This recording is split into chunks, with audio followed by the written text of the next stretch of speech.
Ang sakit pong matandang po. Lapitan niya. Ay, excuse po. Pansin ko po kasi tingin sa akin. Ako si Lerma. Kaya ako tingin sa'yo kasi kamukhang kamukha mo yung anak kong namatay. Bago kasi nawala iyon, nagkaroon kami ng konting tampuhan. Kaya kung okay lang sa'yo, Iha, na paglabas ko dito sa grocery ito, sumigaw ka ng paalam, ma. Parang mabawasan man lang yung tinik puso ko. Ay, wala, ganun po ba? Sige po. Ma! Paalam!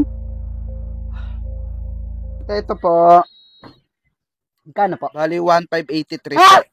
1,500? Soft drinks lang yun, ha? Kasama na po yung pinamili ng nanay niyo po. Hindi ko yung nanay! Hindi na huusog ganyang modus. Nakita ko pa ko kayo. Nagpaalam ko yung sa nanay niyo.